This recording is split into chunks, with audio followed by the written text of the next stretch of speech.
Chers collègues, chères étudiantes et étudiants, je suis très heureux d'inaugurer cette semaine de l'égalité 2025 qui se déroulera du lundi 3 au vendredi 7 mars sur les différents campus de l'université.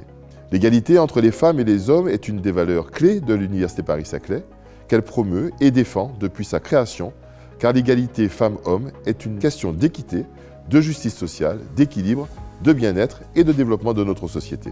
2025 voit l'entrée en vigueur du nouveau plan égalité de l'université qui a été adopté par le conseil d'administration fin 2024. Par rapport au précédent plan adopté en 2021, ce nouveau plan comporte deux avancées majeures. Les obligations légales en matière d'égalité femmes-hommes concernent principalement les personnels, mais nous avons tenu à ce que le plan de l'université intègre aussi des mesures à destination de la communauté étudiante. Il prévoit ainsi des mesures visant à lutter contre la précarité menstruelle, à favoriser la mixité des formations ou encore à œuvrer en faveur de l'égalité de l'insertion professionnelle de nos jeunes diplômés.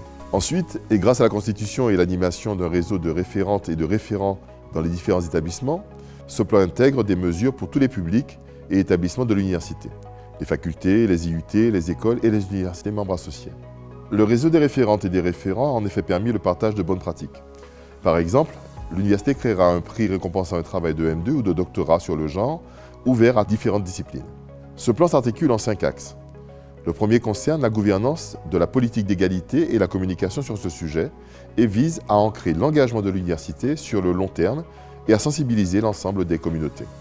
Dans cet axe, l'université s'engage par exemple à créer une boîte à outils d'auto-formation sur le sujet de l'égalité femmes-hommes.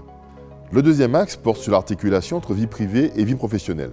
Notamment, la parentalité, à la fois pour les personnels et la communauté étudiante, sera mieux prise en compte via la mise à disposition de salles d'allaitement ou des aménagements d'études pour les étudiantes enceintes.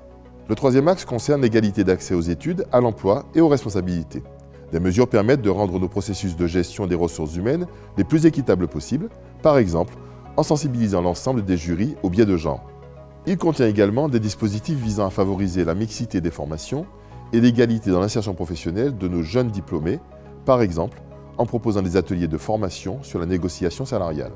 Le quatrième axe porte sur l'égalité de rémunération à la fois pour les personnels et nos diplômés. Enfin, le dernier axe se consacre à la lutte contre les violences sexistes et sexuelles, mais aussi toutes les formes de discrimination. L'Université Paris-Saclay a ainsi élargi et renforcé son dispositif de signalement, le dispositif d'ALIDA, de façon à pouvoir recevoir et traiter les signalements sur les différents sujets. Ce plan montre l'ambition de l'université sur le sujet de l'égalité entre femmes et hommes. Sa mise en œuvre repose sur l'implication d'un grand nombre de parties prenantes, car l'égalité femmes-hommes est l'affaire de toutes et tous. Je compte donc sur votre implication et vous pouvez compter sur la mienne.